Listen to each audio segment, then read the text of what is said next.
Okay, so this book is about many things. It's about poetry, the lives of young poets, about ambitions, dreams, relationships, about so many things. So it's really hard to squeeze the story and say it in a few lines. But if I want to try to tell you a little bit about this story, I would say we could look at the story from two perspectives. There is the microscopic level, that we could look at the story, which refers to the daily lives of these people, the characters. So, for instance, they go to the cafes all the time, they're using drugs, or they're just having sex. And then there is a macroscopic level, which refers to the larger scale, which is the literary movement that is happening over 20 years in Mexico City. Now, this microscopic and macroscopic, they make sense if you already know the story, the structure of the story, and what happens in the story.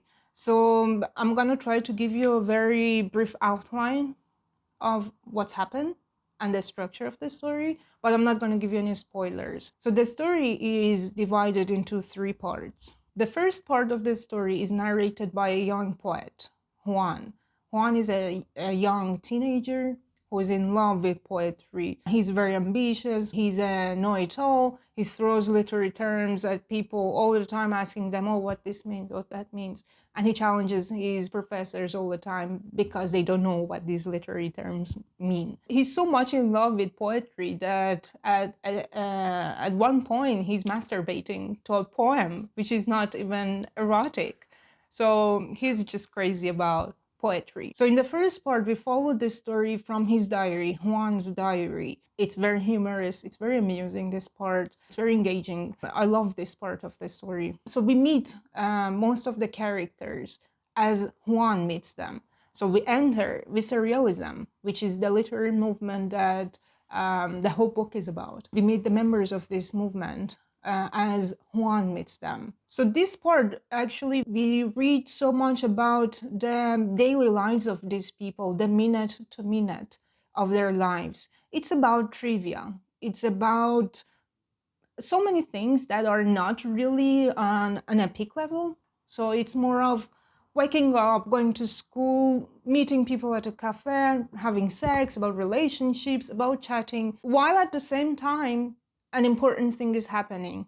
A literary movement is forming. So I call this a microscopic level because it deals with the mundane of lives of these poets. But it's not that it doesn't contribute to what's happening at a larger scale, at a macroscopic scale. So what is happening at a larger scale? A literary movement called Visceralism. So what is Visceralism? Visceralism is a completely made-up term by Bolaño, so don't search about it on internet. You cannot find anything about it. It just refers to the literary movements that these young poets are a member of. At no point in the novel we find out about what Visceralism is. We don't see any sample of their work. We don't see the style of poetry that they're talking about. So it's just an ambiguous term that's just there in the novel. And at no point we understand what it actually is. What was interesting to me about the first section was how Juan very passively joins this literary movement. When we think of literary movements about revolutions, we think that there are a lot of young people with passion, with purpose, that they want to change the world. But this doesn't happen to Juan. So what happens to Juan is a passive submission. It's not a purposeful action. It's just passively he joins this movement. It's like he gets carried away somehow and to join this movement. So the second section is totally different. The narration is completely different. It covers the events happening over 20 years. So in contrast to Juan's diary that covered only 2 months, here we have the second section that covers over 20 years. The narration, as I told you, is very different. The story here is narrated by large number of people who are being interviewed by someone. We don't know who the interviewer is.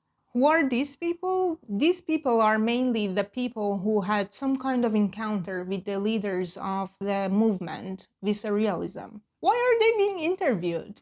And what's happening? We don't know why they're being interviewed. We only find out in the third part of the story what has happened. all the entries in this part are narrated in first person. So there are a bunch of people who are actually talking about what happened in the movement. So they're telling a memory, a story about the movement. Sometimes it's not even related to the story, and the characters, they digress completely. So I had a difficulty to follow all the events here because it gets very confusing. You have to keep track of what's happening, who is saying what, and putting the dots together yourself. I think in this section, the reader should act as a detective. So I think the detective of the story, the savage detective, is the reader because you're dealing with a bunch of unreliable narrators and you have to find the story yourself throughout their lines. So you have to read between the lines what happened to the movement and you get to know the characters better in this section. The characters in this section, they are all sorts of people, a mentally deranged, a woman, a homosexual, people in love, so many different characters. What I really liked about this part is that how intelligently and how skillfully Bolaño writes from the perspective of all sorts of people. He knows human psychology and he knows how they act, how they talk. And I really found it very intelligent. This part is a bit sad. I don't know, when you read it, it doesn't have that happy, humorous feeling that you get from the first part. It's filled with regrets, filled with, I don't know, kind of bitterness. Some characters even look back with regret. They look at visceralism as a failure. So in this part, it's like the characters transcend from the mundane, and we are looking at the history, at what happened to the literary movement, visceralism. So this is the part of the book that I call macroscopic level, because we are looking at this story from a larger scale. We are looking at visceralism with an analytic look. We're looking back. So it's more transcendental. After reading for 400 pages, we enter the third part and we jump back to Juan's diary. This is a kind of shock because when you're reading the second section, you kind of lose yourself in history and in time, and then you're back to the mundane, to the trivia, and it feels strange. It's like a punch to you when you get back to his diary. And it's interesting that the entry that we are reading is just one day after the last entry we read in the first section. So it follows the events of the first section. But as you read this third section, you see the change in his tone, in Juan's tone.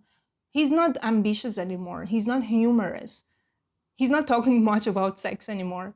There is a kind of horror in his word, in his narrations here. It's different. It's bitter. It's like he's anticipating something.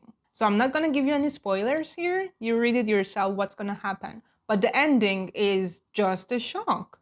The turn of events, it was like, wow. The ending completes the absurdity of the movement in the most shocking way. You don't expect what happened at all. It was like, wow, how could that happen? When you reach to the end of the story, you feel that the whole novel was an attempt to mock this literary movement, visceralism. It felt to me as a ridicule, as a joke to all these big literary movements or revolutions in general, you could say. So what I loved about this book was that it's a very intelligent book. Bolaño has an authentic worry for literature. This book, The Savage Detectives, was written by a man who is facing his death. And Bolaño, until the end of his life, was carrying this concern for literature. He was truly concerned for the literature of Latin America. I love the narration of this story. The first part, very humorous, very amusing when you read it. And the second part, it's just very intelligent. It's written very skillfully. As I told you, in this section, you should act as a detective yourself. You should put the dots together to understand the story. So at no moment, Bolaño gives us a direct plot of the story. This is the story. It's not like that. You have to find the story yourself in the book. So the detective of the story, I think, is the reader. I really want to know what's the shocking part at the end. Spoiler section. So the spoiler, how the story ends. So in the third section, Juan and the two leaders of the movement, they're on a road trip. I'm not going to tell you what happens and why they're on a road trip, but they're on escape. And on this escape, they want to try to find the founder of the literary movement, Visceralism, who is a woman named Teresa something. I don't remember her name.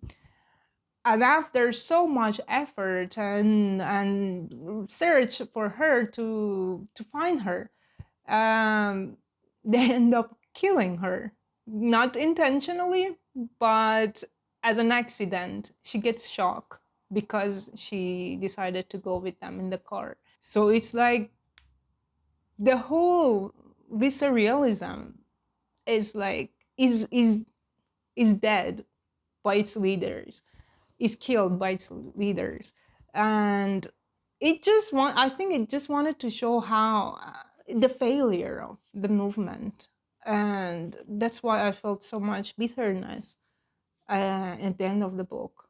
Your favorite quotes? So there are so many favorite quotes I have from this book. I'm gonna read some of them for you. Nothing happened today, and if anything did, I'd rather not talk about it because I didn't understand it. This is an entry from Juan's diary book, December 23rd. Every book in the world is out there waiting to be read by me. Nice. There is one where I liked it. Literature isn't innocent. I've known that since I was 15.